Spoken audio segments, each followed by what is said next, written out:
Looking at the past 2 years, the stock market has done incredibly well in 2023 and 2024. Now, but what are we going to see in 2025? So in today's video, we're going to be looking at 5 predictions for the stock market in 2025 and what stocks we're really going to see excel. Now, when we start thinking about the last 2 years, the Magnificent Seven did pretty well over the last couple years, and they are some of the largest companies that we see within the United States. And of course, when it comes to small cap, when it comes to mid cap, a lot of people are saying those are going to be the winners in the next couple years. We're not going to see as much growth out of those mega cap companies like Apple and Nvidia, but only time will tell exactly what this is going to look like. But the 5 predictions, starting with number 1, which is artificial intelligence, is going to be the next big thing. Guys, it is everywhere. When you think of AI and when you think of the integration into AI, even thinking of YouTube that I do right here. And if you like the content, absolutely subscribe to the channel and let me know. But when we think of artificial intelligence,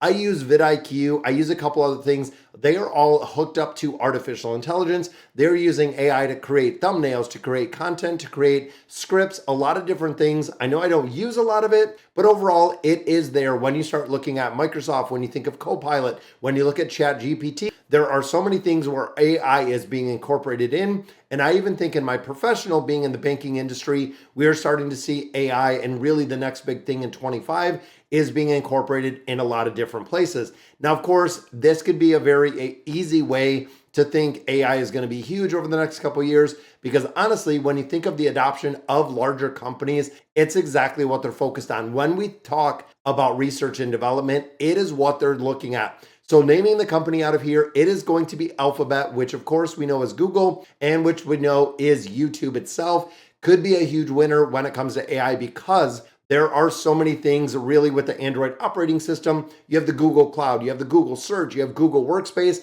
you have productivity, you have Pixel, you have YouTube. There are so many things that I'm noticing and that I'm seeing that are really being hooked up to AI. And this could be huge. When you think about using Gemini, it could be an absolute game changer for Google in the next couple years, and seeing exactly where they do kind of pan out. Now, the second one, stubborn high inflation is going to cause investors angst. So overall, when we start thinking of inflation, and they've already downgraded it for this year, 25, meaning that inflation has declined, but it is still being kind of a uphill battle. In all honesty, they predict it to remain and predict it to be stubborn the entire year of 2025. The Fed has also hinted towards fewer rate cuts this year, even though we've seen 3 in Q4 of 2024. They are talking about less rate cuts, which of course is going to keep the prices a little bit higher. And when it comes to the Fed's fund rate in general, it doesn't seem like it's going to be as low as people are thinking. Now, of course, looking at the strategy, this means the S&P 500 may not generate as big as gains as we've seen in 2025. Even looking at some companies that are saying, 3 to 5% growth, it's not going to be double digits and it's not going to be 20+%. However, the company we're picking out of this one is Costco. When you think of Costco and when you think through the pandemic, they have done incredibly well. Even thinking about the S&P 500 up 56% in the last couple years pre-pandemic, Costco is up 143%. So it's kind of crazy because, of course, when it comes to Costco, guys, you gotta have stuff. When you think about consumer discretionary spending, when you even think about just the regular supply and demand of goods and services, when you need toilet paper, dish soap, when you need food, they are things regardless of what the economy does.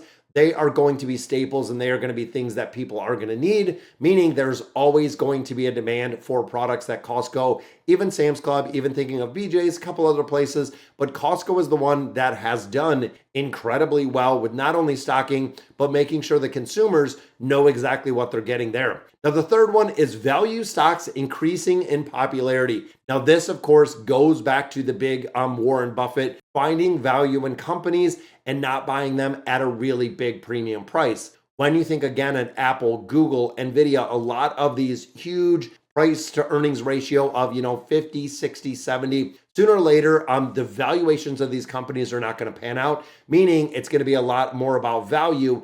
And we've also talked about not only the value stocks, but we've also mentioned and talked about a couple value ETFs that are really building. So a lot of people are saying this might be the time to shift what we have in the regular S&P following the index, moving it to more of a value ETF and seeing exactly how it does. Now, thinking of value, they mentioned buy in tech So the ticker symbol on this is BNTX, one of the best value stocks in the market coming into 2025 and has a valuation of around $10 billion, which is less than 4 times the estimated earning in 2025. And of course, this company is dirt cheap, what they're talking about, with reoccurring revenue from the COVID-19 vaccine and a very promising price line.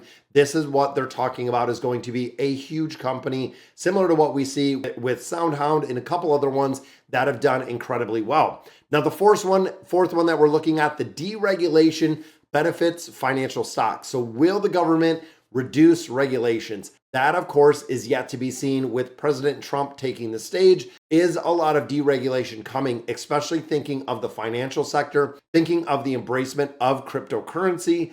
How could we really play this, and how could we think what markets or what industries are really poised to benefit? So in this one, suspecting the financial stocks will do incredibly well with Trump coming into office. And the one they singled out on here was Citigroup. Now, if you're familiar, Citigroup's financial giant has soared in 2024, 37%. Despite the exceptional return, the stock is still a very high buy, which of course, if you're looking in the buy category, Citigroup's momentum, they're assuming with the deregulation of some of the financial sector that we're going to see this company absolutely go to the moon.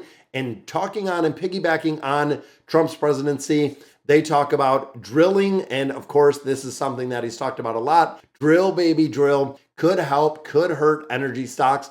This is another one that you have to see exactly what is happening. So if we're starting to drill for oil and really fewer regulations, making it a lot easier for oil companies and these larger businesses to do business, higher domestic oil production means that oil prices could fall, which could, of course, affect oil producing really earnings. But when you think of one with the deregulation of oil and gas production, Enterprise Products Partners, the ticker symbol on this one is EPD, operates over 50,000 miles of pipeline in the US. Increasing drilling means more oil, more gas, more production, which means companies that are doing really the operation and transportation part of it are going to benefit huge if we're drilling like they're talking about. Now, when we start looking at distribution yields, they have a 6.63% distribution, which is crazy. This company has actually offered dividends for 26 consecutive years. So it's a well-known company. It's one that is not going anywhere. And overall, when we start thinking of 2025, if we're right on with some of the deregulation from the financial sector, looking at some of the energy stocks that could definitely change, going into a little bit more of a value position with inflation staying around for a little bit longer than we anticipated and artificial intelligence really driving it, it's going to be really super interesting to see exactly what 2025 is going to bring. So, all right, guys, so that is going to do it for today's video. Like I said earlier, if you're not subscribed to the channel, go ahead and subscribe. We're trying to hit that 10,000 subscriber mark, but let me know in the comments what you guys think, and I'll catch you in the next video.